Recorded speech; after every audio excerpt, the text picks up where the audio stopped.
Hello everyone. So last time we have started the new topic that is ionic equilibria. So today we will start the new point of this ionic equilibria. Up till now we have already discussed what are the acids and bases, Arrhenius concept, Lewis acid base concept as well as Lowry Bronsted concept. Second one is nothing but your what is degree of dissociation, which is expressed in terms of alpha. Terminology regarding ionic equilibria means what are strong acids, what are strong base, weak acid, weak base ह्याच्या definitions बघितल्या होत्या सुरुवातीला. आणि ionic इक्विलिब्रियाचे definition बघितले that is equilibrium between ions and unionized molecules of a solution it is considered as a ionic equilibrium. इथपर्यंतचा part आपण cover केला. त्याच्यानंतर ऑटो प्रोटोलायसिस म्हणजे ऑटो आयोनायझेशन कसं होतं, water is amphoteric in nature, हा पार्ट एवढा डिस्कस केला होता. त्याच्यानंतरचा पॉईंट आपण स्टार्ट करणार होतो ओस्टवाल्ड डायल्युशन लॉ. सो इथे मी पहिला ओस्टवाल्ड डायल्युशन लॉ लिहिला that is for weak acid and for weak base आपल्याला कॅल्क्युलेट करायचे, डिटरमाइन करायचे. आता याच्यामध्ये अंडरस्टँडिंगचा पार्ट कुठला आहे, तर हा जो पार्ट आहे जिथे मी स्क्वेअर केलाय हा तुम्हाला खूपच अंडरस्टँडिंग महत्वाचा आहे. म्हणजे त्याच्यामध्ये तुम्हाला हे अंडरस्टँडिंग असेल तर पुढचं कॅल्क्युलेशन इझी पडतं. आता मी कन्सिडर करतो वीक ऍसिडचं एक्झाम्पल मी घेतलंय HA is a weak acid where H be the acid by acid. त्याचं रिझन काय, कारण acid is a substance which can donate A plus ion किंवा H plus ion. Okay, HA हे जे ऍसिड असेल त्याच्यातला H प्लस आयन डोनेट करतो आणि A stands for acid. Okay, weak acid असेल किंवा स्ट्रॉंग ऍसिड असेल म्हणून इथे A घेतलाय फॉर स्टँड्स फॉर ऍसिड आणि त्याच्यामध्ये H प्लस आयन तो डोनेट करतो म्हणून त्याला HA कन्सिडर केले. कुठलंही एक्झाम्पल घेतला तरी चालेल वीक ऍसिडचं. दॅट इज CH3COH घेतला तर H plus plus CH3CO minus असं तुम्हाला डिसोसिएशन त्याचं मिळेल. So when that weak acid undergo dissociation in presence of water, it dissociates completely or partially into H plus ion and A minus ion in the aqueous form. Okay. आपल्याला dissociation constant determine करायचं. So what is the dissociation constant for this reaction? Dissociation constant means what? It is the ratio of concentration of products with respect to concentration of reactant. म्हणजे product divided by रिएक्टंटचा जर तुम्ही ratio घेतलात कॉन्सन्ट्रेशनच्या terms मध्ये तर त्याला तुम्ही consider करता dissociation constant. So in terms of dissociation constant, that is Ka is equal to concentration of H plus into concentration of A minus divided by concentration of HA. म्हणजे product divided bye reactant मी इथे घेतला. आता ज्यावेळी हे reaction carry forward होत असेल तेव्हा actually कसे असेल बघा, HA gives H plus plus A minus. जेव्हा कुठलंही इक्विलिब्रियम कंडिशन मेंटेन असेल, इक्विलिब्रियम याचा अर्थ काय, rate of this forward reaction आणि rate of this reverse reaction is one at the same. म्हणजे KF that is rate constant for forward reaction and rate constant for reverse reaction are equal to each other. That condition satisfies your equilibrium condition. Okay, ज्यावेळी equilibrium एखादी reaction equilibrium मध्ये असेल तेव्हा rate of forward reaction आणि rate of reverse reaction हा equal असला पाहिजे. जर समजा तुम्ही आता असं कन्सिडर केलात हा इथे मल्टिप्लाइड बाय 1 आहे किंवा इथे इंटू 1 असणार, सो जर इथे आपण डिवाइड घेतला तर KF अपॉन KR ची व्हॅल्यू 1 लिहायला पाहिजे. ओके, जर इथे व्हॅल्यू 4 असेल इथे पण व्हॅल्यू 4 असेल तर 4 डिवाइड बाय 4 आन्सर किती येतो, 1 येतो. सो लाईकवाईज तुम्हाला इक्विलिब्रियम कंडिशन मध्ये रिएक्शन बॅलन्स करता आली पाहिजे. आता ज्या इक्विलिब्रियम कंडिशनला आपण हे रिएक्शन करतोय त्या इक्विलिब्रियमला कॉन्सन्ट्रेशन काय असणार हे डिटरमाइन करायचं. म्हणजे amount of HA at equilibrium, amount of H plus at equilibrium and amount of A minus equilibrium determine करायचे. मग ते कसं डिटरमाइन करू शकतो आपण, कॅल्क्युलेट कसं करू शकतो. सो मी असं कन्सिडर केलं डिग्री ऑफ डिसोसिएशनची व्हॅल्यू आपली असते अल्फा, बरोबर आहे ना. डिग्री ऑफ डिसोसिएशन काय कन्सिडर केलं होतं, अल्फा. सो जर समजा मी असं कन्सिडर केलं HA चं कॉन्सन्ट्रेशन किंवा त्याची अमाऊंट असेल 1 minus alpha, then concentration of H plus आणि concentration of A minus should be alpha and alpha. हे कसं काय कन्सिडर करायचं, आपल्या सेक ऑफ अवर कन्व्हिनियन्स एक कन्सिडर करा. एक वीक ऍसिड आहे, ऍसिडिक ऍसिड आहे आणि ते वॉटरमध्ये मी डिसोसिएट केलंय. जेवढे नंबर ऑफ वॉटरमध्ये H प्लस आयन्स असतील किंवा A मायनस आयन्स असतील किंवा OH मायनस आयन्स असतील ते कंबाईन होतील ना तुमच्या परत ऍसिड बरोबर, म्हणजे CH3CO बरोबर फर्दर मॉलिक्यूल जनरेट होतील. म्हणजे ऑब्व्हियसली याचं कॉन्सन्ट्रेशन हे 1 मायनस अल्फा घेतलं तर हे इक्विमोलार असणार. जेवढे स्प्लिट होतील म्हणजे ऍसिटिक ऍसिडचं डिसोसिएशन वॉटरमध्ये केल्यानंतर 4 आयन्स जनरेट होतील. ऍसिटिक ऍसिड मधला ऍसिडेट आयन, त्याच्यातला H प्लस आणि वॉटर मधला H प्लस आणि वॉटर मधला OH मायनस, हे चारही आयन वरती 2 पॉझिटिव्ह आणि 2 निगेटिव्ह चार्ज येत आहेत. ज्याच्यावरती 2 पॉझिटिव्ह चार्ज येतात ते आपण कन्सिडर करूया H प्लस आहेत, ज्याच्यावरती 2 निगेटिव्ह चार्ज येतात ते कन्सिडर करूया A मायनस. पण त्याचा कोइफिशियंट सेम आहे बघा, 2 असा कोइफिशियंट सेम आहे. म्हणजेच काय, ह्याचं 1 मायनस अल्फा घेतला तर याचं डिग्री ऑफ डिसोसिएशन अल्फा असेल, याचं पण डिग्री ऑफ डिसोसिएशन अल्फा असेल. Now this is your amount, but how will you determine concentration of these species? This is your amount and this is your concentration. कॉन्सन्ट्रेशनचं आपण express कसं करतो, amount per unit volume. Okay, amount divided by volume is nothing but your concentration. हे कसं काय determine केलं, एक जरा 11th स्टँडर्डची मी डेफिनेशन तुम्हाला रिवाइज करून देतो. मोलॅरिटीची डेफिनेशन आपण बघितली होती, number of moles of a solute म्हणजे amount dissolved in 1000 cm³ of the solvent. Okay, मोलॅलिटीची डेफिनेशन अशी होती, number of moles of a solute when dissolved in 1 kg of a solvent. याचा अर्थ काय, सॉल्व्हंटचा म्हणजे व्हॉल्यूम जो असेल तो डिनॉमिनेटर मध्ये असेल आणि नंबर ऑफ मोल्स म्हणजे त्याची अमाऊंट जी असेल ती न्यूमरेटर मध्ये असेल. So number of moles N divided by V means concentration. मग ही अमाऊंट आहे, याला डिवायडेड बाय व्ही केलं तर कॉन्सन्ट्रेशन मिळेल. का व्ही करायचं, कारण हे सुद्धा लिक्विड मध्ये डिसोसिएट होतात ना वॉटरमध्ये. सो मी काय केलं, प्रत्येक टर्मला डिवायडेड बाय व्ही केलं. ओके, म्हणजे हे तुमचं कॉन्सन्ट्रेशन आलं आणि this is your value of amount, that is number of moles. हे जर समज असेल तर पुढचा पार्ट सगळा इझी आहे खूपच. पुढच्या पार्ट मध्ये मी केलंय काय, आता मला सांगा कॉन्सन्ट्रेशन आपल्याला डिटरमाइन करायचं, कॉन्सन्ट्रेशन ऑफ एच. कारण इथे स्क्वेअर ब्रॅकेट म्हणजे कॉन्सन्ट्रेशन म्हटलं according to law of mass action. So concentration of H A काय येतं, concentration 1 minus alpha upon V, ती व्हॅल्यू सबस्टिट्यूट केली. कॉन्सन्ट्रेशन ऑफ एच प्लस आणि कॉन्सन्ट्रेशन ऑफ ए मायनस हे इक्वल आहेत, मग ते एकदाच केले. Concentration of H plus is equal to concentration of A minus is equal to alpha upon V. ह्या दोन्हीही व्हॅल्यू मी या इक्वेशन मध्ये सबस्टिट्यूट केल्या. So K A is equal to concentration of H plus आणि ए मायनस ची value काय येते, alpha upon V. So alpha upon V into alpha upon V divided by 1 minus alpha upon V. त्याच्यातून तुम्ही calculate काय करणार, alpha square upon V square divided by 1 minus alpha upon V. म्हणजे तुमचं expression असं यायला पाहिजे, alpha square upon V square upon 1 minus alpha upon V. आता मला सांगा, अपॉनचा अपॉन वरती गेल्यानंतर मल्टिप्लाय होतो, म्हणजे काय होतं, alpha square upon V square into V upon 1 minus alpha. हे एक्सप्रेशन आणि हे एक्सप्रेशन सेम आहे. मग तुम्ही काय करणार, ह्या व्ही ला एक व्ही कॅन्सल झाला म्हणजे डिनॉमिनेटर मध्ये अजून एक व्ही आहे, म्हणजे तुमचं असं येईल answer, alpha square upon 1 minus alpha into V. हे जे एक्सप्रेशन आहे तेच मी इथे दिलंय, alpha square upon 1 minus alpha into V. बरोबर आहे. But we know 1 upon V means concentration, because any term divided by V म्हणजे amount divided by V is equal to its concentration. So it may be represented by the symbol C. So we can represent this equation by the in the form of concentration, that is Ka is equal to alpha square आहे तसा लिहिला, 1 minus alpha आहे तसा लिहिला, but 1 upon V म्हणजेच कोण, concentration. कशावरनं, या पहिल्या पॉईंटवरनं. Okay, so alpha square C upon 1 minus alpha, this is your dissociation constant Ka. But for weak acid, this degree of dissociation, that is 1 minus alpha is nearly equal to 1. म्हणजे actually nearly equal to 1 म्हणजे याचा अर्थ असा असतो, 1 minus अल्फाची practical जेव्हा value तुम्ही calculate करता ती 0.989898 अशी येते. 0.9 म्हणजे किती, 1 जर कन्सिडर केला, कारण ग्रेटर दॅन 5 व्हॅल्यू आहे म्हणून, तर 1 minus alpha is nearly equal to 1. म्हणजे for sake of our convenience we can consider it as a nearly equal to 1. So this equation becomes Ka is equal to alpha square as it is. C आहे तसा घेतला, फक्त 1 minus अल्फाला काय consider केलं मी, 1 केलं. Any term divided by 1 म्हणजे काय ना, त्या term only. So Ka is equal to alpha square C. But मला काय कॅल्क्युलेट करायचं, हे कशासाठी करतोय आपण, डिग्री ऑफ डिसोसिएशनची व्हॅल्यू कॅल्क्युलेट करायची. सो अल्फा स्क्वेअर मी तिथेच ठेवला, हा जो मल्टिप्लाय बाय सी आहे तो इकडे आल्यावर डिवाइड होईल. So Ka divided by C is equal to alpha square. Next काय केलं, मला अल्फा स्क्वेअरची व्हॅल्यूच नकोय, मला अल्फाची व्हॅल्यू पाहिजे. सो मी स्क्वेअर रूट घेतलं, alpha is equal to square root of K A upon C. But we know 1 upon C म्हणजेच काय, V. So square root of 1 upon C म्हणजेच व्ही. सो दोन टर्म्स मध्ये मी रिप्रेझेंट केलंय.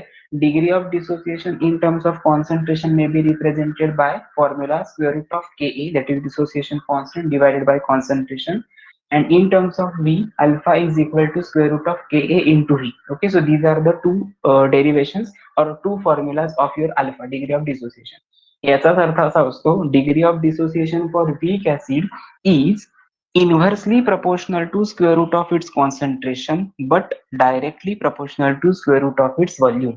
मी रिपीट करतोय काय सांगितलं ते, degree of dissociation for the, हे स्टेटमेंट आहे ओस्टवाल्ड डायल्युशन लॉचं वीक ऍसिडचं स्टेटमेंट काय, the degree of dissociation for any weak acid is inversely proportional to square root of its concentration but directly proportional to square root of its volume. Okay, which is express in terms of mole per dm cube. And concentration काय असेल तुमचं, number of, म्हणजे त्याला आपण molality किंवा मोलॅरिटीच्या फॉर्मॅटमध्ये represent करू शकतो. Okay, so this is for weak acid. Similarly for weak base आपल्याला डिटरमाइन करायचे काय आहे ते बघूया, पण त्याच्या अगोदर याचा स्क्रीनशॉट घेऊन ठेवा. हा क्वेश्चन मात्र इम्पॉर्टंट आहे. आय थिंक डेरिव्हेशन इम्पॉर्टंट आहे असं मी अजिबात म्हणणार नाही, कारण हे डेरिव्हेशन जवळपास 3 मार्काचे आहे आणि टॉपिकला वेटेज सुद्धा 3 मार्काचाच आहे. म्हणजे समजा हा क्वेश्चन टाकला आणि एखादा प्रॉब्लेम टाकला तर टोटल पेपरमध्ये या टॉपिक वरती 2च क्वेश्चन 3 मार्कासाठी, हा अन्याय होतो त्या टॉपिक वरती ऍक्च्युली. मग ते काय करणार विचारताना, तुम्हाला ह्याचं स्टेटमेंट विचारतील. What is the degree of Ostwald dilution law for weak acid statement लिहून सांगतील. तुम्ही हे लिहिणार, degree of dissociation for weak acid is inversely proportional to its square root of its concentration and directly proportional to square root of its volume. हा एक question तुम्ही लिहू शकता किंवा सांगू शकता. अदरवाईज एक क्वेश्चन असा येऊ शकतो, याच्यावरती न्यूमेरिकल येतील 2 मार्काचं. ओके, हा सफिशियंट क्वेश्चन आहे. आणि 1 मार्कसाठी तुम्हाला किंवा अजून 2 मार्काचे जे 2 क्वेश्चन आहेत ते VSA आणि MCQ मध्ये टाकतील. म्हणजे number of questions minimum 3 to 4 असणार. हे आपण विदाऊट ऑप्शन म्हणतोय. विथ ऑप्शन जवळपास 5 तरी क्वेश्चन्स येतीलच. 1 मार्काचा एक क्वेश्चन येईल सेक्शन बी मध्ये, येईल 2 क्वेश्चन सेक्शन सी मध्ये येतील, एखादा प्रॉब्लेम येईल पीएच वरचा वगैरे. सो आपण एवढं लक्षात ठेवा, पोस्ट-वर्ल्ड डायल्युशन लॉचं स्टेटमेंट इम्पॉर्टंट आहे आणि फायनल फॉर्म्युला, हे 2 इम्पॉर्टंट आहे. बाकी नाही लक्षात ठेवलं तरी चालेल. बाकी वीक बेसचा आपण बघूया, पण त्याच्या अगोदर याचा स्क्रीनशॉट घेऊन ठेवा.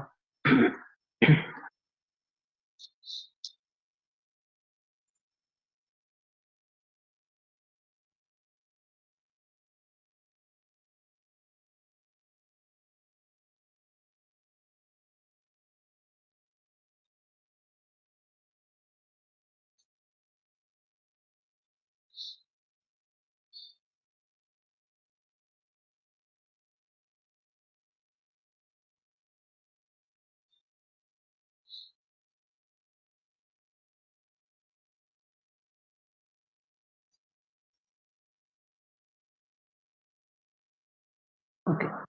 Now we will move towards the next part, that is Ostwald dilution law for weak base. आता मी याच्यामध्येच फक्त चेंज करतोय वीक बेसिस. बेसिस साठी आपण काल एक वीक बेस बघितला होता. सो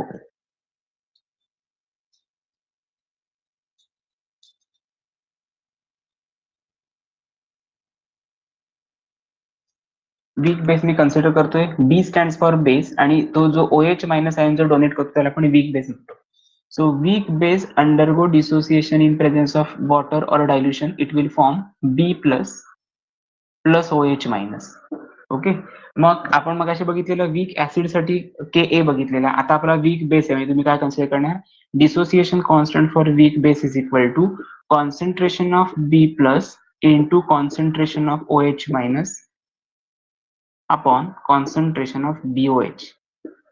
इथे पण तेच आहे, BOH B plus OH minus. जिथे जिथे HA आहे तिथे तुमचा BOH येईल, जिथे जिथे H प्लस आहे तिथे B प्लस, A मायनस आहे तिथे OH मायनस. बाकी सगळ्या व्हॅल्यू सेम, काही चेंज होणार नाही. हा सगळा पार्ट ऍज इट इज राहील. इथे KH ऐवजी KB, here KB, KB, KB झाला. आपला फॉर्म्युला रेडी झाला. वीक बेसचं डेरिव्हेशन रेडी झालं. ओके, हे मॅथमॅटिकल कॅल्क्युलेशन एवढं लिहायची गरज नाही. डायरेक्ट तुम्ही या स्टेपवरनं हे लिहिला तर पण ही लिहायला पाहिजे. याचं रिझन काय, alpha square into 1 divide by 1 minus alpha upon V into V. त्याला तुम्हाला स्टेप वाईज मार्क्स आहेत, त्यामुळे प्लीज स्टेप वाईज गेला तर जास्त चांगलं होईल. हा इकडचा पार्ट हा तुम्हाला समजण्यासाठी मी इथे लिहून दिलाय. ओके, हा नाही दिला तरी सुद्धा चालू शकेल.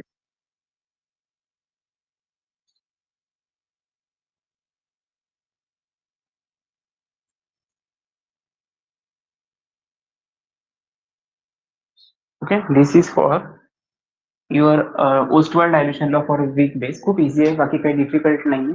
पण माहिती असायला पाहिजे BOH का घेतला. बेस आहे म्हणून बी घेतला, आणि जो base is a substance that which donates OH minus ion म्हणून मी इथे OH घेतला. कुठलाही कंपाऊंड घ्या, NH4OH घेऊ शकता, वीक बेस आहे तो. मग तुमच्या इथे येईल NH4 plus into concentration of OH minus. आणि NH4चं आणि OH मायनसचं कॉन्सन्ट्रेशन जर त्यांनी वर्ड तुमच्या फिगर मध्ये दिलेलं असेल तर ती व्हॅल्यू इथे घ्यायची. 0.02, इथे 0.01, इथे दिलेलं असेल 0.05. सो इथे तुम्ही 0.05 घेणार, 0.01, 0.01 असं घेत जाणार तुम्ही. त्यामुळे लक्षात ठेवायचं, फर्दर कॅल्क्युलेशन हे प्रॉब्लेम ओरिएंटेड आहे. त्यामुळे जिथे जिथे स्क्वेअर ब्रॅकेट केले त्याच्यावरती प्रॉब्लेम पेपरमध्ये येण्याचे चान्सेस आहेत. ओके, एवढा सिम्पल पार्ट आहे. मला वाटतं प्रॉब्लेम ओरिएंटेड हा एक आहे आणि हेंडरसन इक्वेशन म्हणून पीएच रिलेटेड एक पॉइंट्स आहे, त्याच्यावरती क्वेश्चन्स जनरली विचारले जातात. बाकीचा जो पार्ट आहे थिअरॉटिकल पार्ट जो आहे म्हणजे हायड्रोलिसिस कन्सेप्ट म्हणजे काय, जस्ट रीड करून सुद्धा समजू शकता आपल्याला, पण डेफिनेशन मात्र येणार. हायड्रोलिसिस, कॉमन आयन इफेक्ट आणि सोल्युबिलिटी प्रोडक्ट, या 3 डेफिनेशन या टॉपिकच्या फेमस आहेत, त्या पेपरमध्ये येणार. कारण त्यांनाही माहिती असतं 3 मार्क्सचा स्मॉल टॉपिक आहे, काही स्टुडंट्स ऑप्शनला टाकणार आणि ते क्वेश्चन मुद्दाम जिथे जे कंपल्सरी क्वेश्चन असतात म्हणजे फ्रिडलक्राफ्ट, अल्कायलेशन, असायलेशन किंवा नेम रिएक्शन, त्याला जोडून मुद्दाम ते क्वेश्चन टाकणार. ज्याला रिएक्शनची प्रॅक्टिस चांगली झाली तो अटेम्प्ट करेल तो क्वेश्चन, आणि थिअरी क्वेश्चन वाचलेला असेल तर येईल, अदरवाईज तो सोडून देणार. ज्यांची थिअरी चांगली झाली ते रिएक्शनचा क्वेश्चन सोडून देणार. त्यामुळे शक्यतो अटेम्प्ट करताना असे क्वेश्चन बघून ठेवायचे, काय काय क्वेश्चन विचारले जाऊ शकतात, त्याच्यावरनं आपण प्रिपरेशन करायचं.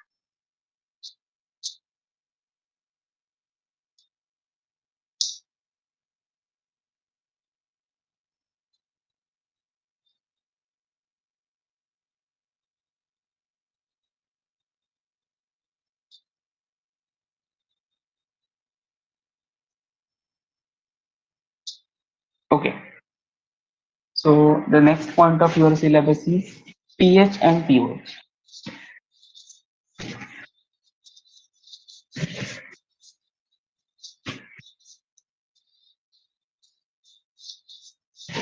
जे सांगतोय ते मात्र प्रिपेअर करायचं ना सायमल्टेनियसली, ते स्मॉल आहे किंवा सिम्पल आहे समजलंय, ओके, अंडरस्टँडिंग झालं असेल आणि एकदा वाचू. काही जणांची अशी टेंडन्सी असते बघा, मला ते समजलंय, मी व्यवस्थित अंडरस्टँडिंग आहे, त्याचं काही प्रॉब्लेम नाही, मी जसं डेरिव्हेशन आलं तर मी ते डेरिव्हेशन बघून एक्सप्लेन करू शकतो स्वतःला सुद्धा किंवा दुसऱ्याला सुद्धा, अशी त्याची टेंडन्सी आहे.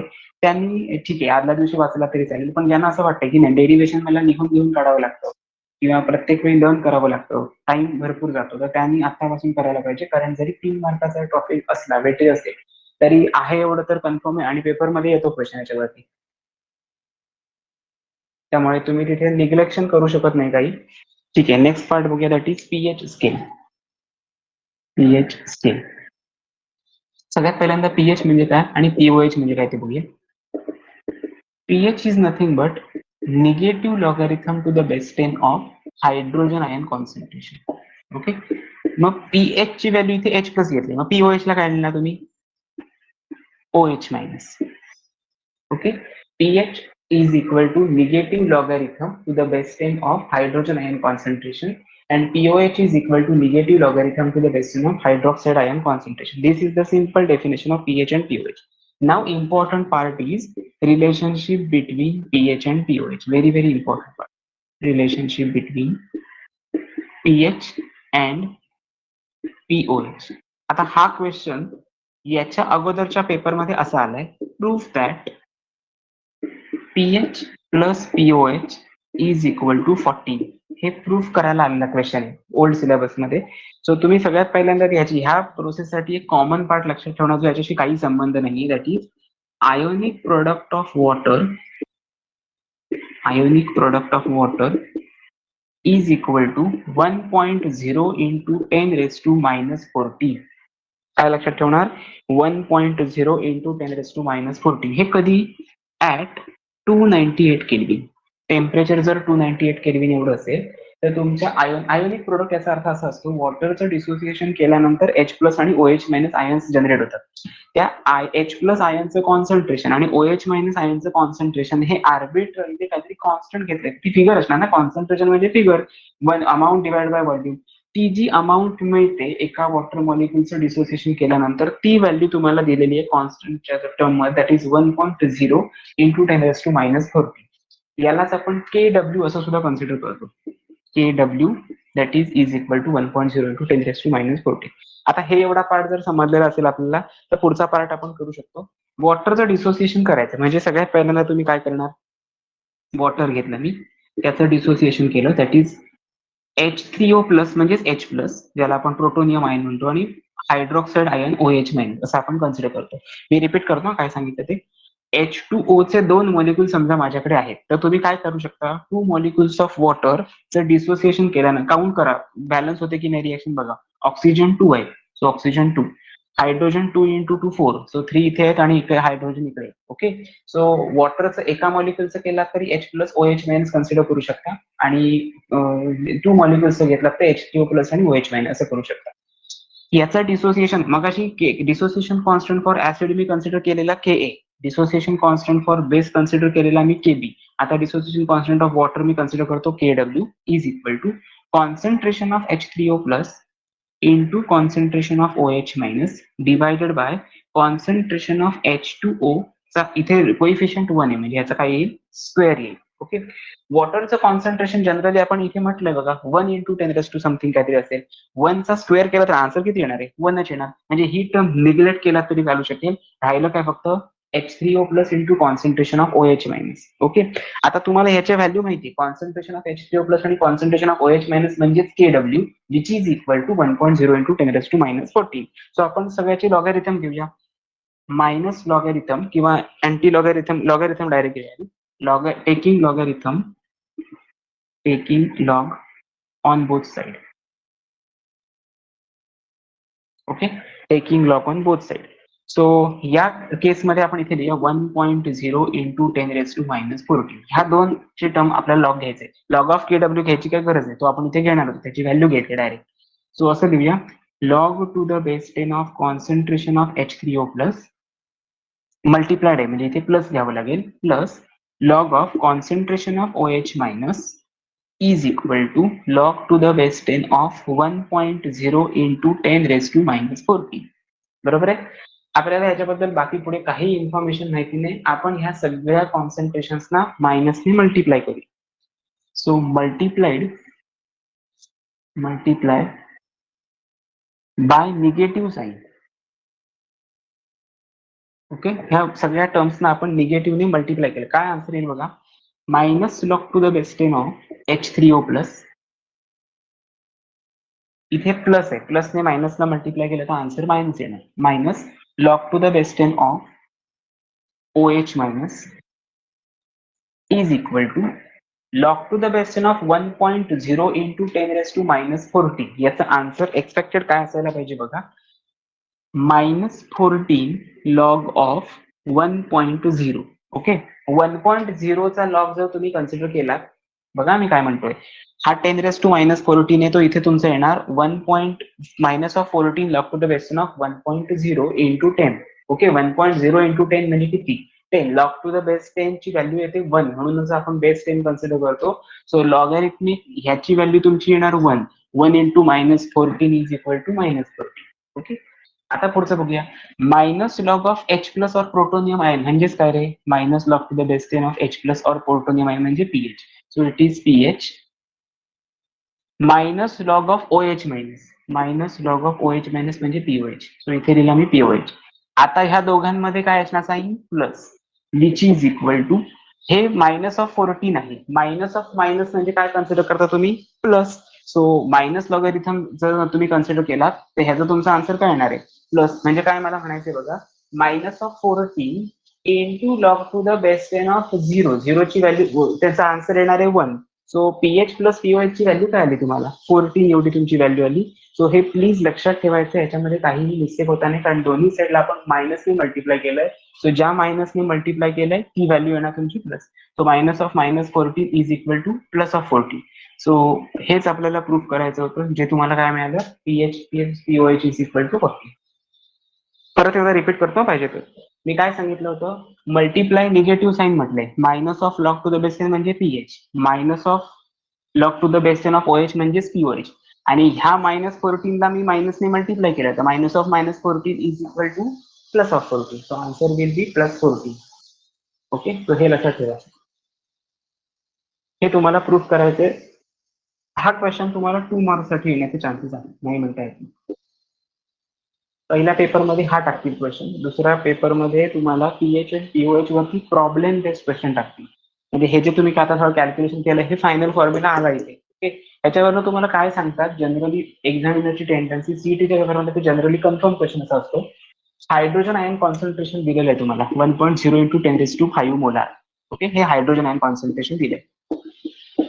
याच्यावरनं तुम्ही POH कॅल्क्युलेट करायला तुम्हाला विचारतो. POH कॅल्क्युलेट करा. आधी काय करणार सांगून ठेवतो, मेथड काय आहे ती. H प्लस आयन कॉन्सन्ट्रेशन दिलंय ना, त्याचा PH कॅल्क्युलेट करून घ्या, म्हणजे ह्याचा निगेटिव्ह लॉग घ्या. म्हणजे तुमचा आन्सर असं असेल, मायनस लॉग ऑफ 1.0 इंटू 10⁵ मोल. हे तुम्हाला दिलेलं आहे concentration of H plus. H प्लसचं कॉन्सन्ट्रेशन घेताना तुम्ही असं कन्सिडर करणार मायनस लॉग ऑफ 1.0 इंटू 10⁵. हे 10⁵ रेस टू पॉवर असेल तिकडे आल्यावर 5 लॉग 1 होणार. सो 5 हे तुमचा आन्सर असेल. बाकीचा हा सगळा पार्ट निघून जाईल. हे तुमचं काय झालं, पीएचचं आन्सर झालं. पीएच इज इक्वल टू 5 हे तुमचा आन्सर आहे. तुम्हाला माहिती आहे pH plus pOH is equal to 14. मग पीएच ची व्हॅल्यू 5 सबस्टिट्यूट करा plus pOH is equal to 14. So pOH is equal to 14 minus 5 is equal to 9.0. लक्षात ठेवायचं पीएच किंवा पीओएच चा लिस्ट काउंट हा 0.1 पासून आपण डिटरमाइन करतो. इन्स्ट्रुमेंट मध्ये सुद्धा इन्स्ट्रुमेंटल जेव्हा आपण डिजिटल पीएच मीटर असतो त्याच्यामध्ये आपण 0.0 मेन्शन करायचा. असं नाही सांगायचं कधी कुठल्या सोल्युशनचा पीएच हा 3.0 आहे. त्याच्यामध्ये जर आपण इम्प्युरिटी ऍड केली तर तो 3.1 असू शकतो. ती स्टँडर्ड व्हॅल्यू नाही. ओके. आता फक्त ऍसिड आणि बेसची रेंज माहिती आहे आपल्याला 0 to 7. 7 असेल तर न्यूट्रल, 7 to 14 असेल तर म्हणून 14 पर्यंत पीएच असतो. ओके. ह्याची व्हॅल्यू किती येते 14 पर्यंत सांगते. असं नाही होत कधी पीएच 18.3 आलाय असं कधी होत नाही. याचं रिझन काय हे आहे. आणि याच्यावरनं 9.0 असाच पीएच सांगायचा, 9 पीएच आहे असं सांगायचं नाही. वायवाला मे बी तुम्हाला ह्या टाईपचे क्वेश्चन विचारले जातात. ओके. सो या टाईप मध्ये क्वेश्चन्स असतील. सीईटीला हा फॉर्मॅट फेमस आहे, त्यांचा आवडीचा प्रोग्राम आहे तो. एकदा तुम्ही विचारा. एकदा पीओएच विचारतात, एकदा पीएच विचारतात, एकदा पीएच प्लस पीओएच म्हणजे किती ते विचारतात.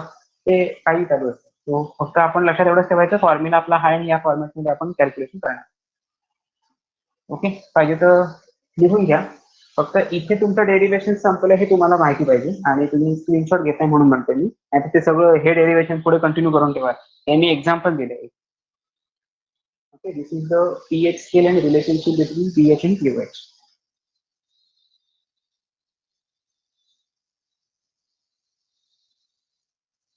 आता आपले अजून 2 पॉइंट राहतात. हायड्रोलिसिस म्हणजे काय, त्याची डेफिनेशन काय आहे ती बघायची.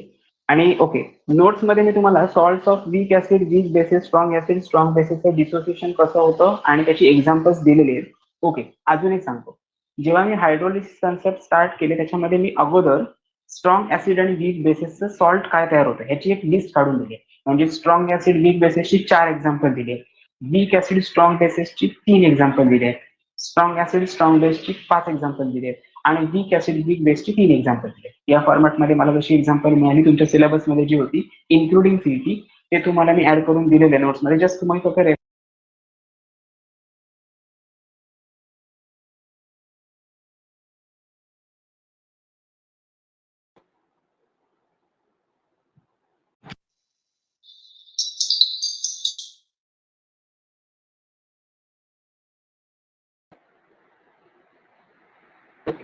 सो त्याच्यामधला जो मधला पार्ट आहे जो याच्यात हायड्रोलिसिस या कन्सेप्टचा अगोदरचा जो पार्ट आहे तो आपण याच्यामध्ये डिस्कस केला. याच्या पुढची कन्सेप्ट हायड्रोलिसिसची फक्त डेफिनेशन आहे. अजून तुमच्या सिलेबसमध्ये some conditions are there, that is if what is the dissociation constant is greater than that of the basis, dissociation constant of acid and dissociation constant of base आपण जर compare केले आणि dissociation constant of acid ची value जर greater amount मध्ये येत असेल तर ते नेचर कसं असतं त्याच्यावर पीएच कसा डिटरमाइन करतो whether ऍसिडिक बेसिक और न्यूट्रल. हे 3 स्टेटमेंट तुम्हाला मे बी बीएसए और एमसीक्यू मध्ये येण्याचे चान्सेस आहेत. प्लस बफर सोल्युशनचं एक पार्ट आहे आणि ऍप्लिकेशन ऑफ बफर सोल्युशन. हे 2 सेल्युबिलिटी प्रोडक्टचे डेफिनेशन. हे 2-3 पॉईंट्स आपले पेंडिंग आहेत अजून ते आता आपण कंटिन्यू स्टार्ट करूया. आधी हे सगळं कम्प्लीट झालं असेल तर पुढचा पार्ट कंटिन्यू करून 2 मिनिटं तुम्हाला वेळ देतो. तुम्ही पाहिजे बघून घ्या, समजून घ्या आणि समजत नसेल तर विचारा.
Now moving towards the next point, that is concept of hydrolysis.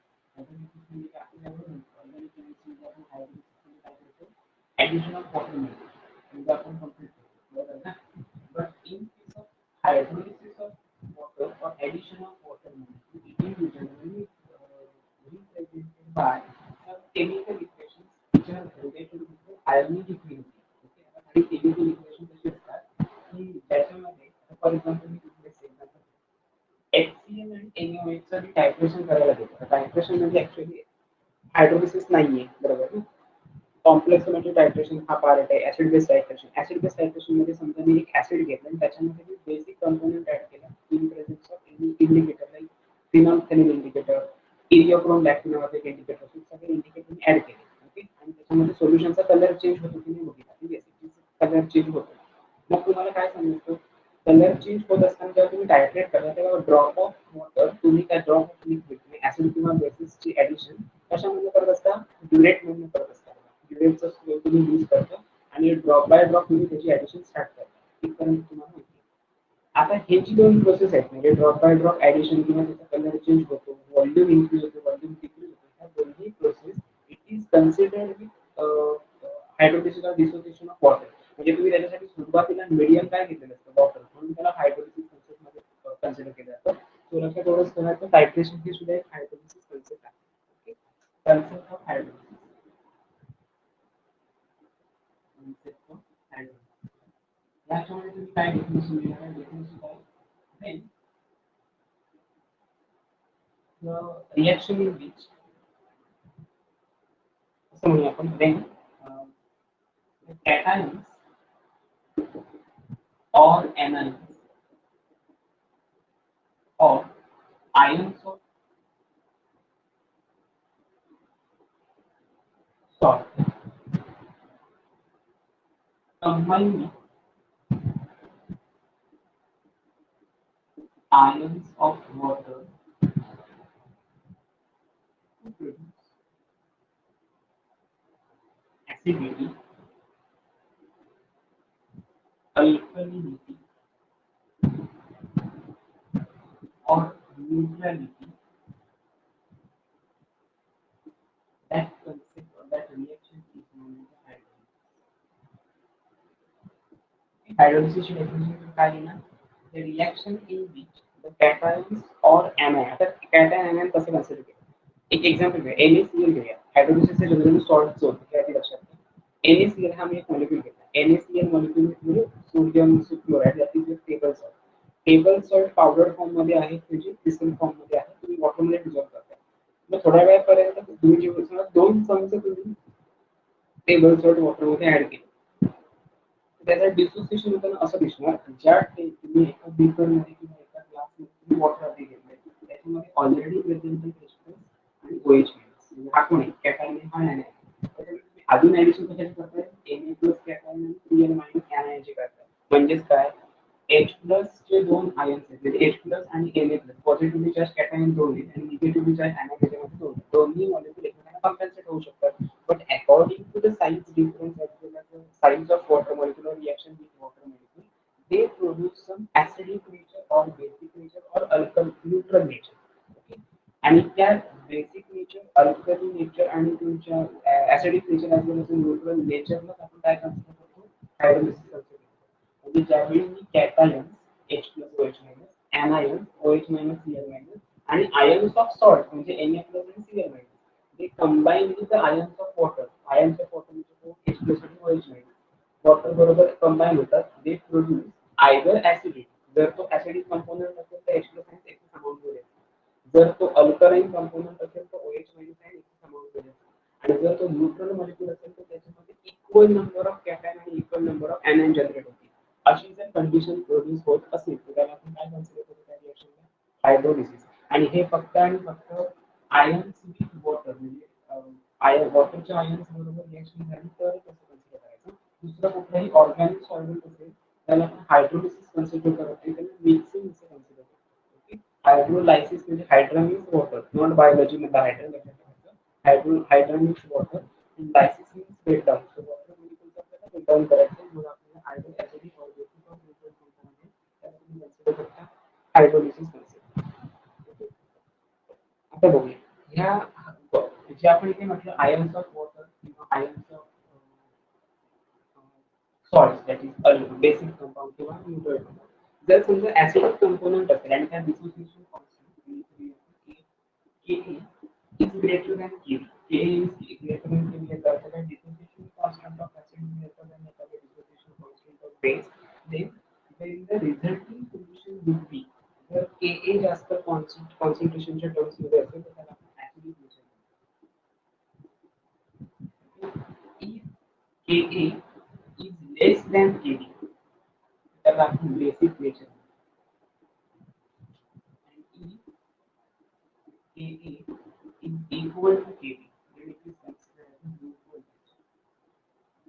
समजते मी काय सांगितलं ते जर समजा Ka चं कॉन्सन्ट्रेशन डिसोसिएशन कॉन्स्टंटची व्हॅल्यू ग्रेटर झाली तर ऍसिडिक सोल्युशन हा रिझल्टिंग सोल्युशन असेल म्हणजे हायड्रोलिसिस झाल्यानंतर जे रिझल्टिंग सोल्युशन असेल ते Kb ची व्हॅल्यू ग्रेटर असेल Kb म्हणजे डिसोसिएशन कॉन्स्टंट ऑफ बेस ते आपण मगाचे जे एक्सप्रेशन बघितले की Kb कॅल्क्युलेट केले alpha square C1 minus alpha वगैरे त्याची जी फायनल व्हॅल्यू स्क्वेअर ब्रॅकेट मध्ये केल्यानंतर जी व्हॅल्यू येईल सगळ्या व्हॅल्यू सबस्टिट्यूट केल्यानंतर फॉर्म्युलामध्ये त्या व्हॅल्यू बद्दल आपण हे बघतो आणि जर Ka आणि Kb ची व्हॅल्यू सेम असतील तर न्यूट्रल कंपाऊंड ज्याला आपण सॉल्ट असं कन्सिडर करतो हे खूप महत्त्वाचं आहे तुमच्या पेपरमध्ये त्याच्यावरती एमसीक्यूला क्वेश्चन घेऊन गेलेला आहे स्टेट बोर्डच्या पेपरमध्ये एमसीक्यूला क्वेश्चन घेऊन Ka आणि Kb जर सेम असतील आणि ते Ka Kb डायरेक्ट घेत नाही तुम्हाला सांगतात पहिल्यांदा HCl आहे ते अमोनियम क्लोराईड मध्ये डिझॉल्व्ह केलं जे काही सॉल्व्हंट आहे त्याच्यामध्ये एक्सेस अमाउंट मध्ये ऍसिड प्रेझेंट आणि त्याच सोल्युशन मध्ये दुसरा बेसिक कंपोनंट ऍड केला ऍसिड मध्ये बेस ऍड केल्यानंतर न्यूट्रल तयार होतो हे सॉल्ट तुम्हाला तयार होतो हे माहिती असायला पाहिजे जर तो न्यूट्रल असेल तर खालीलपैकी कुठली कंडिशन सॅटिस्फाय करते असं विचारतात Ka is greater than Kb Ka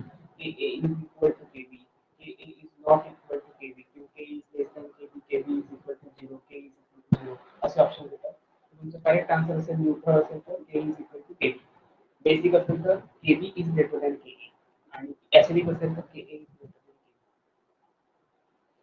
Kb याच्यासाठी लागणारी जी इक्वेशन्स आहेत म्हणजे सॉल्ट्सची सोल्युशनची इक्वेशन्स आहेत नोट्स मध्ये मी ऍड केले त्यांच्या पुढचा एक छोटासा पार्ट आहे तुम्ही बफर सोल्युशन खूप इम्पॉर्टंट पार्ट आहे कन्फर्म पेपर मध्ये येतो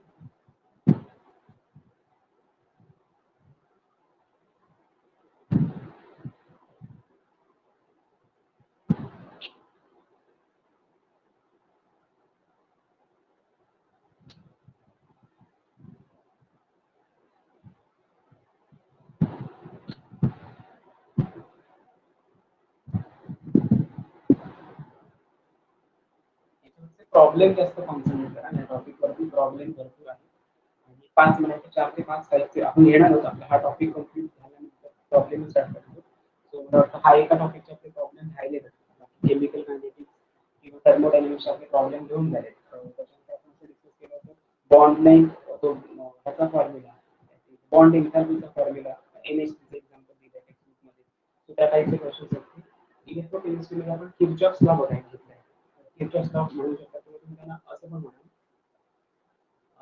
पोलार्स लॉ ओके सो पोलार्स लॉ सुद्धा तुम्ही जर डिस्कस केलं तर त्याच्याशी रिलेटेड क्वेश्चन पेपरमध्ये विचारले जातात सेकंड की नॉर्म्स इक्वेशन इलेक्ट्रोकेमिस्ट्रीमध्ये नॉर्म्स इक्वेशन तुम्ही म्हणून म्हटलं टॉपिक वाईज जेव्हा टेस्ट द्याल तुम्ही तेव्हा याच्यातले मोस्ट ऑफ क्वेश्चन तुम्हाला दिसतील त्याच्यात आणि त्यातलेच क्वेश्चन तुम्हाला बोर्ड एक्झामला पण दिसतील पण ते सगळ्या टॉपिक वाईज टेस्ट जरी तुम्हाला मार्क किती आउट ऑफ 20 12 मिळाले आउट ऑफ 20 तुम्हाला 15 मार्क्स मिळाले 18 मार्क्स मिळाले तरी सुद्धा तो 20 मार्क्सचा पेपर विथ ऑप्शन प्रिपेअर करा आणि त्याच्या बाहेरचे क्वेश्चन नाही काही केलं तरी चालेल सफिशियंट आहे 20 मार्काची मी प्रत्येक टॉपिकची टेस्ट काढले आता मी तुम्हाला ते शेअर करायला लागेल हळूहळू पण तुम्हाला 8 दिवसाचा मध्ये गॅप असेल म्हणजे आपला मला वाटतं हा उद्या किंवा परवा हा टॉपिक आपला कंप्लीट होईल म्हणजे टोटल विथ न्यूमेरिकल जर समजा तसा टॉपिक आपला कंप्लीट झाला तर त्याच्यानंतर तुम्हाला 6 ते 7 दिवसांचा गॅप असेल त्या 7 दिवसांच्या गॅपमध्ये पहिल्या दिवशी दुपारच्या वेळी मी तुम्हाला काय करेल एक सेक्शन टोटल टाइम टेबल देऊन ठेवेल डेट काय असेल टाइम काय असेल आणि पेपर कधी द्यायचा आहे ऑब्जेक्टिव्ह आणि सब्जेक्टिव्ह विथ डेट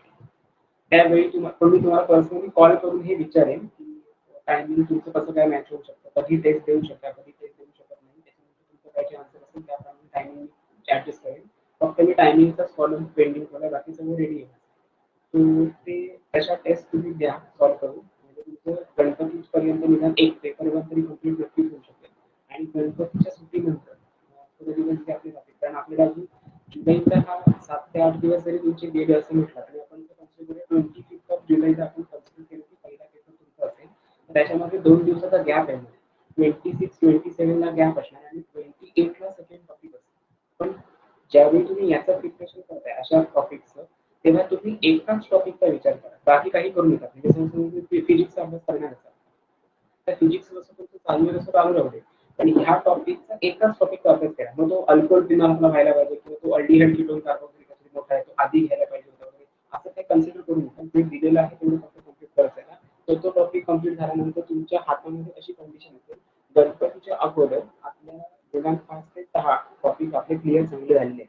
7 टॉपिक चांगले झाले. बरे 12 टेस्ट झाले आणि 7 तुमचे टॉपिक चांगले झाले तरी मिनिमम 50% सिलेबस तुमचा कव्हर झाला असेल तर मिनिमम होतो. नेक्स्ट जे 50 आहेत ते दिवाळीच्या सुट्टीमध्ये आणि गणपतीच्या सुट्टीमध्ये या दोघांच्या मधला जो टाइम स्पेंड आहे त्याच्यामध्ये तुम्हाला कव्हर करायला टाइम नाही. पेपर 1 कंप्लीट झाल्यानंतर परत 3 दिवसाचा गॅप असेल आणि मग परत पेपर 2 स्टार्ट होईल. म्हणजे transition element, inner transition element त्याच्या हे 3 दिवसाचा गॅप देण्यामागचं काहीतरी रिझन आहे. उगाच दिलेला नाहीये तो.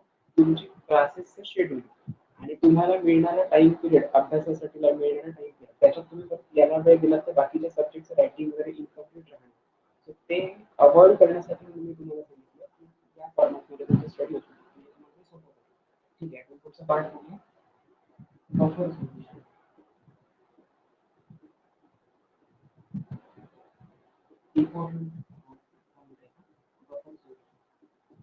बफर सोल्युशनची डेफिनेशन काय? It is defined as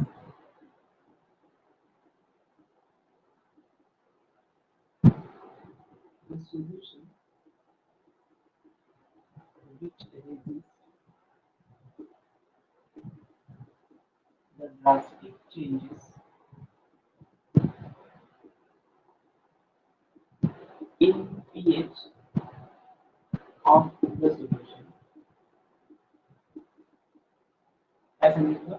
drastic change pH म्हणजे पीएच असेल समजा 3.0 एवढा पीएच आहे त्याचा ड्रास्टिक चेंज म्हणजे 11.9 एवढा पीएच होऊ नये म्हणून आपण काहीतरी सोल्युशन ऍड करतो आणि ते सोल्युशन ऍड करतो त्याला आपण buffer solution. Drastic change in the pH of the solution when a small amount of acid or base or salt of the solution ज्याला आपण असं कन्सिडर करू वॉटर is added. म्हणजे काय ड्रास्टिक चेंज ऑफ पीएच होऊ नये म्हणून आपण काहीतरी स्मॉल क्वांटिटीमध्ये स्ट्रॉंग ऍसिड किंवा स्ट्रॉंग बेस किंवा वॉटर ऍड करत असतो. त्या strong acid strong base acid आणि वॉटर ह्याच्या सोल्युशन जे आपण ऍड करतो बरोबर त्याला बफर सोल्युशन असं म्हणतात. हे अवॉइड का करायचं drastic change in the pH avoid का करायचं याचं रिझन काय तर सोल्युशनची ऍसिडिटी कमी व्हायला पाहिजे हे करेक्ट आहे. अल्कलिनिटी वाढायला पाहिजे हेही बरोबर आहे. पण समजा एक्झॅक्टली अपोजिट आहे त्याचा समतोल आपण म्हणतो त्या टॉपिकचं नेहमी आयोनिक इक्विलिब्रियम म्हणजे ऍसिड आणि बेसचं इक्विलिब्रियम मेंटेन करण्यासाठी आपण हे सगळं करत असतो. हे न्यूट्रल स्टेजला शक्यतो आपण कुठलाही कंपाऊंड स्टोअर करण्याचा प्रयत्न करतो. Why this is so because neutral compounds are what to soluble they are in exist in the form of a solid state. Okay ते सॉलिड स्टेटमध्ये स्टोअर करता येऊ शकतात म्हणून आपण सगळं करत असतो. सो टाईप बफर ऑफ सोल्युशनचे काही टाईप आहेत. पहिला टाईप आहे that is acidic buffer solution.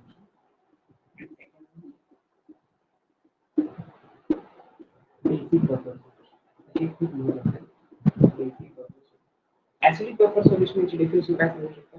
It is the solution. Acidic buffer solution is the solution which contain weak acid. काय केलं मी? Acidic buffer solution आणि basic buffer solution मध्ये काय?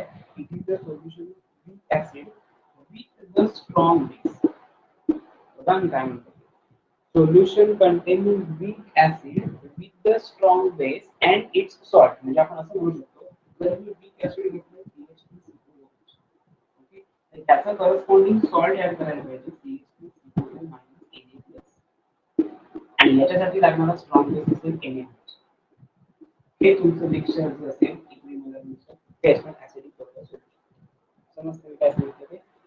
weak acid corresponding salt of that weak acid and strong base याचं combination केल्यानंतर जे काही solution generate होईल त्याला आपण ऍसिडिक बफर सोल्युशन म्हणतात. आणि एक्झाम्पल ऑलमोस्ट तुम्हाला दिलं it is the acidic buffer solution कसं प्रिपेअर करू शकतो. एक लेक्चर आहे तुमचं सोडियम ऍसिडिक आणि ऍसिडिक ऍसिड हे तुमचं ऍसिडिक बफर सोल्युशनचं एक्झाम्पल. ओके.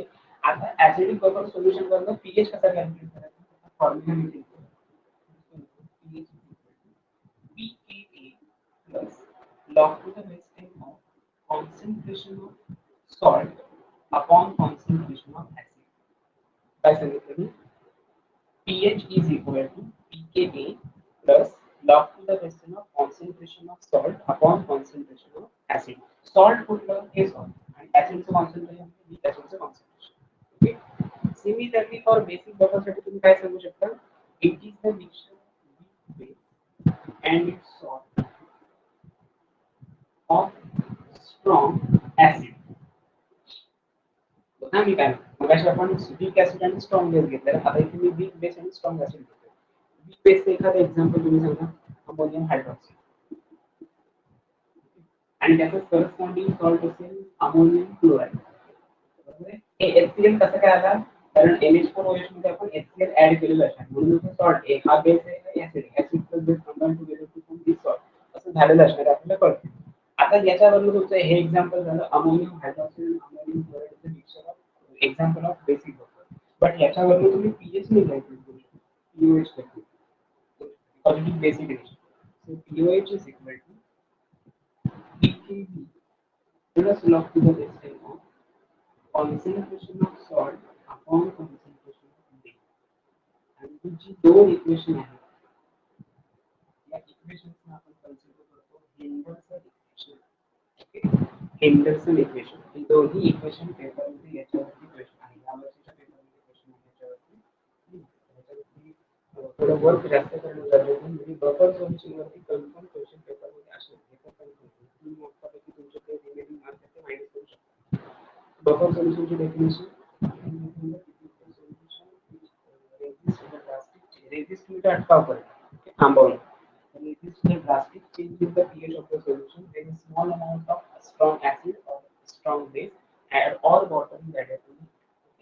याच्यावर तुम्ही काय डिटरमाइन करू शकता? pH आणि pOH डिटरमाइन करू शकता. त्यासाठी pKa pKb च्या व्हॅल्यू माहिती पाहिजे सॉल्ट आणि ऍसिड आणि सॉल्ट आणि बेस कॉन्सन्ट्रेशन हे तुम्हाला माहिती पाहिजे. So pH डिटरमाइन करू शकता. ओके. आता ह्या बफर सोल्युशन्सचे ऍप्लिकेशन्स काय? So there are actually four applications in your EDA that is असं आपण कन्सिडर करू शकतो. बायोकेमिकल फक्त किंवा केमिस्ट्री मध्ये किंवा अजून एनालिटिकल केमिस्ट्री मध्ये त्याच्यामध्ये असं नाही मेडिसिन्स मध्ये इंडस्ट्री मध्ये पण याचा यूज होतो. सेकंड थिंग तुमचं बाकीचे पार्ट जे आहे that is regular medicine pharma industry झाली मेडिसिन झाले पेन्स ऍग्रिकल्चर बायोकेमिकल सिस्टम याच्यामध्ये यूज केला. काय काय युसेस आहेत ते तुम्ही याचा स्क्रीनशॉट घेऊन घ्या.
Applications of local solution.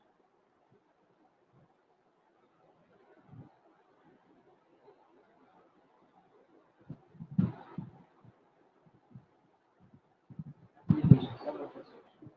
पहिलं application आहे in biochemical system.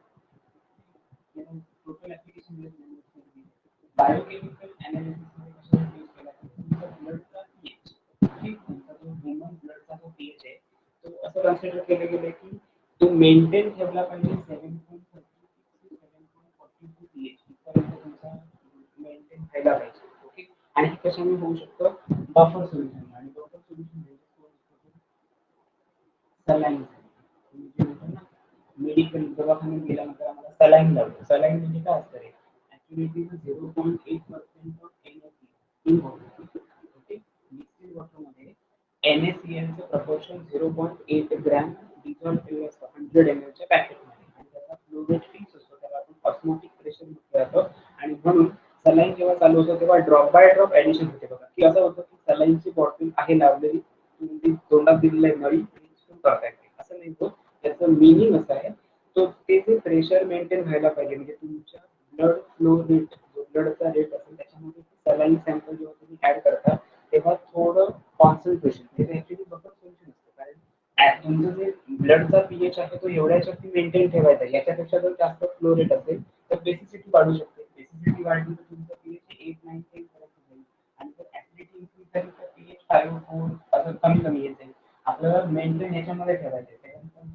7.4 म्हणून तुम्हाला बायोकेमिकल अनालिसिसमध्ये बफर सोल्युशन ऍड केलं आपण ते बफर सोल्युशनमध्ये सलाईन ऍड केलं.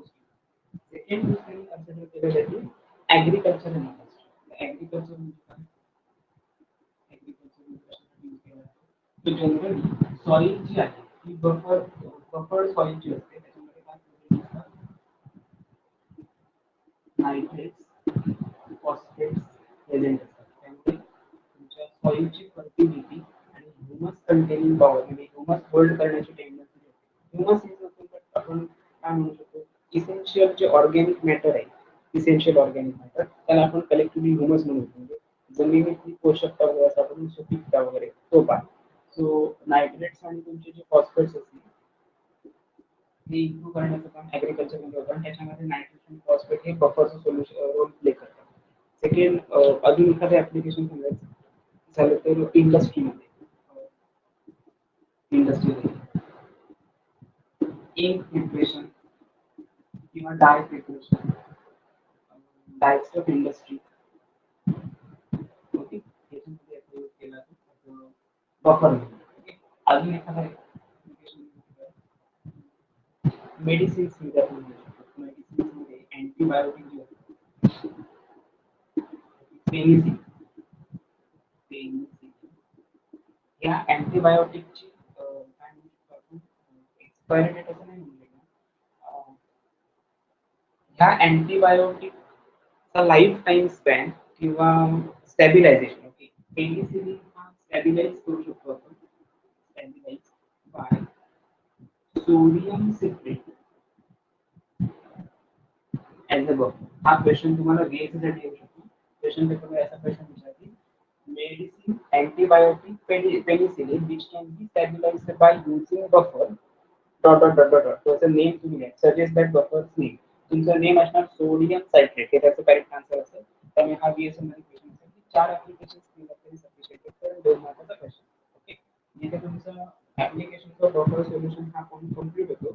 रिमेनिंग राहिलेला आहे तो म्हणजे कुठला suitability product common ion effect आणि रिमेनिंग प्रॉब्लेम्स आहेत जसे आपण नेक्स्ट लेक्चरला कंटिन्यू करणार म्हणजे उद्याच्या लेक्चरला उद्या आपण थेरॉटिकली हा ऑलमोस्ट थिअरी जर विचार करायला गेला तर फक्त 2 स्टेटमेंट सोडला कॉमन आयन इफेक्ट आणि सुटेबिलिटी प्रोडक्ट डेफिनेशन ही 2 जर स्टेटमेंट किंवा डिफाइन एक की 2 लाईनचे लाईन सोडतात तर आता एक्झामला येणार असं काय राहिलं नाही या टॉपिकमध्ये. हे जेवढं घेतलंय तेवढाच पार्ट सफिशियंट आहे.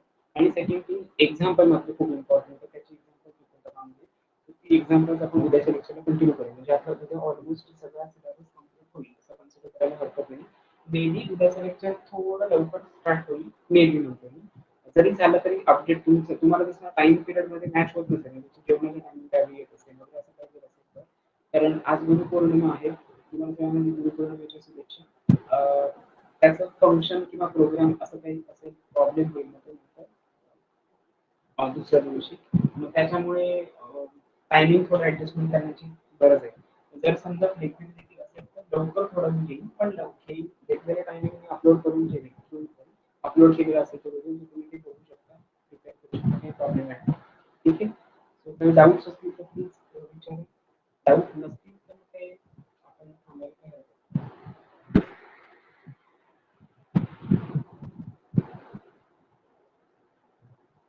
ओके ठीक आहे मग नेक्स्ट लेक्चरला आपण पुढचा पार्ट मध्ये बघूया.